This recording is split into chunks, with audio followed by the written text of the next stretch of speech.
Punto por punto. Siempre es un gusto saludar a Samuel Palma César, usted lo conoce, diputado federal por Cuernavaca hace algunos años y actualmente subdirector de crédito del Fobiste a nivel nacional. Bienvenido, licenciado. Querido Andrés, es un gusto saludarte y a través de ti a todo el auditorio. Muchas gracias por esta oportunidad. Vamos a platicar de varios temas. Siempre es importante escuchar de quienes están en los espacios de poder su punto de vista sobre esto que estamos viviendo como país, si es justificada o no esa preocupación que empieza a permear por todos lados cuando el presidente de Estados Unidos sí empieza a presuntamente cumplir sus promesas de campaña que son de mucha agresión hacia México. Pues sí, son, digamos, muy enfáticas hacia nosotros, pero yo creo que hay que ubicar, pues, qué es lo que está ocurriendo, ¿no? Y hay un proceso profundo de adecuación de tendencias en el mundo, así lo veo yo.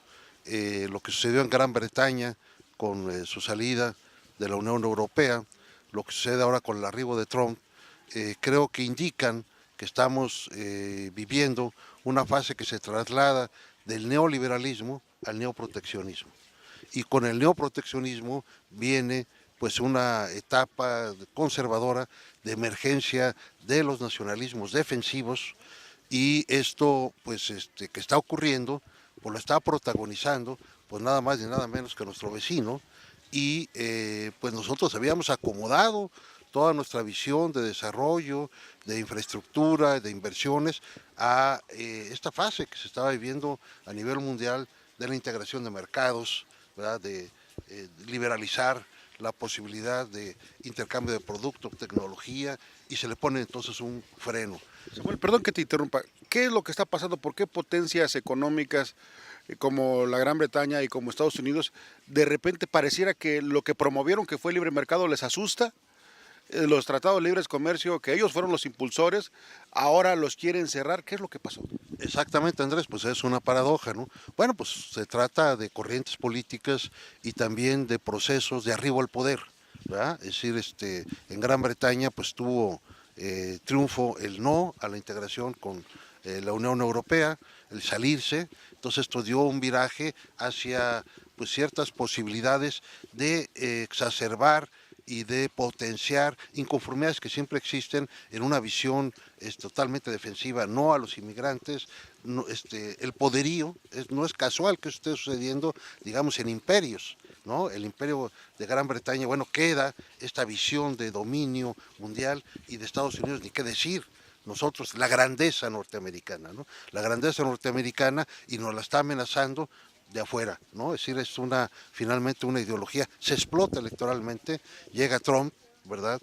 Y él es un convencido de esta ideología, que es una ideología conservadora con visos autoritarios y mesiánicos, muy peligrosa porque pues, es una ideología de carácter cerrado, pero creo que no va a ser tampoco tan fácil que esto se pueda instrumentar, porque bueno, se trata también de un sistema político, de una democracia liberal en Estados Unidos, que precisamente se han jactado de establecer sus equilibrios, corrientes, posiciones. Todas las declaraciones de Trump hay que verlas cómo se van a procesar en su propio país. Ya vimos cómo renunciaron funcionarios, ¿verdad?, del servicio exterior, cómo las ciudades santuario que están ahora fustigadas, pues ellos dicen que van a continuar, que no se dejan someter a una visión de Trump. Entonces, en esta complejidad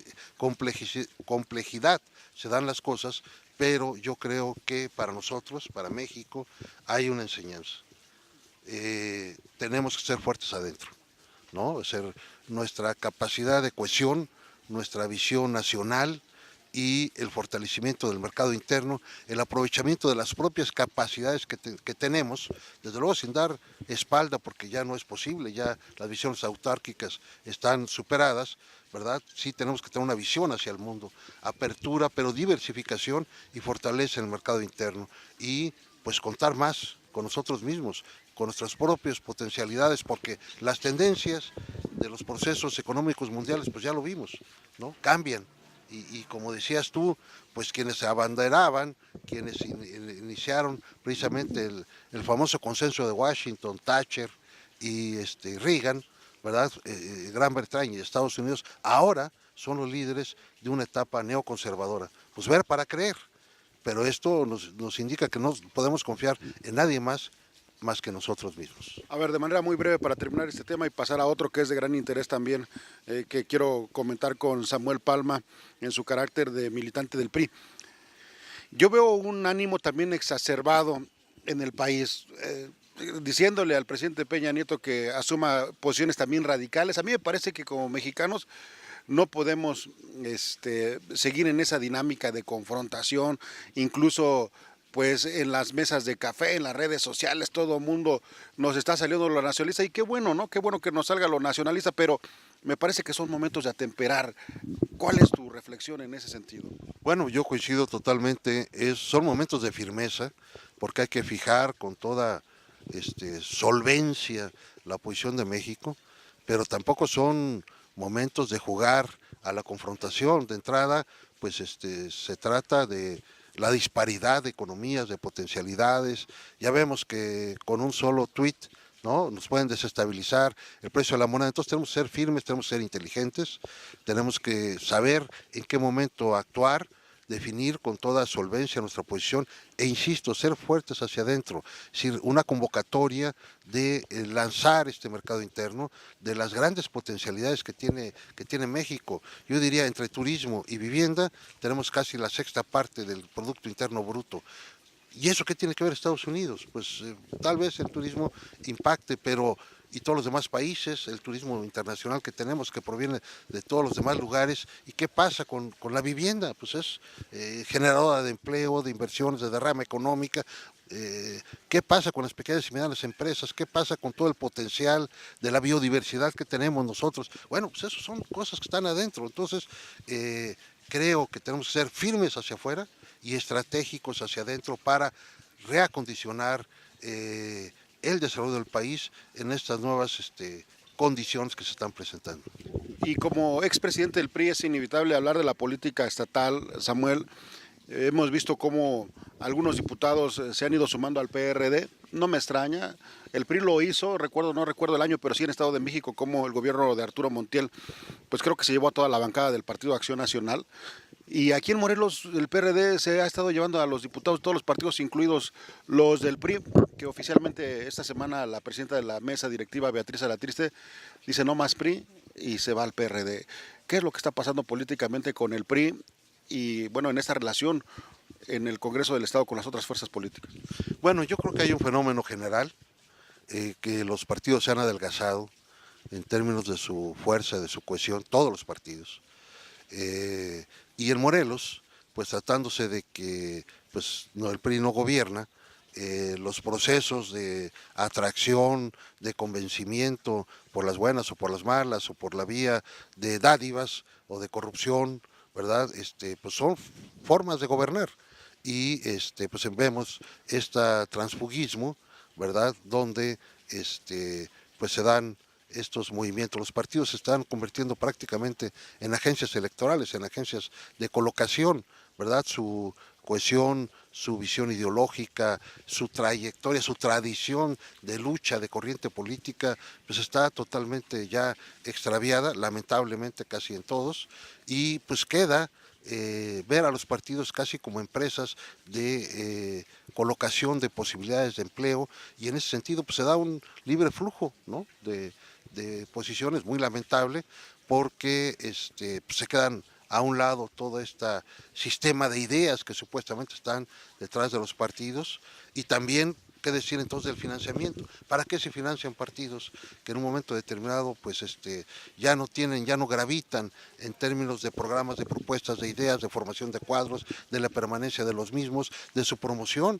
Y entonces se convierten en meros consumidores de recursos públicos que son tan escasos ahora y en épocas de austeridad. Entonces yo creo que están cavando, digamos, su tumba a los partidos, y los tránsfugas, pues yo creo que también van a arrastrar la pobreza de su imagen en esta forma tan acomodaticia de ajustarse a una coyuntura o a otra, ¿verdad? Se presentan con una camiseta en un momento, ganan las elecciones con esa camiseta y en otro momento, porque ya no les conviene, porque ya tienen mayores atractivos y a lo mejor mejores incentivos, probablemente económicos, pues cambian esa camiseta tan fácilmente como pudiera ser una moda, una prenda, ¿verdad?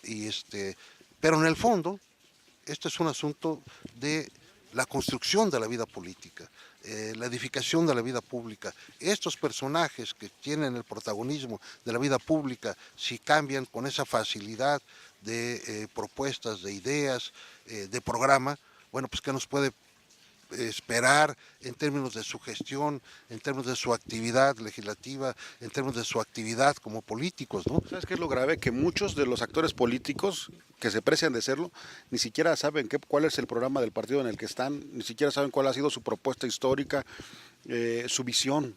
Ese es el problema, presiento yo, más delicado que están padeciendo las fuerzas políticas, que no se ha sembrado ideología, no se ha sembrado compromiso con objetivos claros.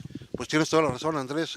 Hay que recordar que en términos constitucionales los partidos son entidades de interés público, es decir, que les interesa a todos que los partidos existan como forma de luchar por programas, por construir una agenda pública y reciben financiamiento público. Al incumplir con eso están defraudando, digamos, a la sociedad en general y están acercándose a la posibilidad de que ese financiamiento público les sea escatimado, ¿verdad? Y que en un momento determinado esta condición pues cada vez les sea más rechazada por el conjunto de la sociedad. Hay una crisis brutal de los partidos políticos, hay una crisis de los políticos, ¿verdad? En pues cambio de ropajes indiscriminado que finalmente acaba por borrar identidades, personalidades y perfiles.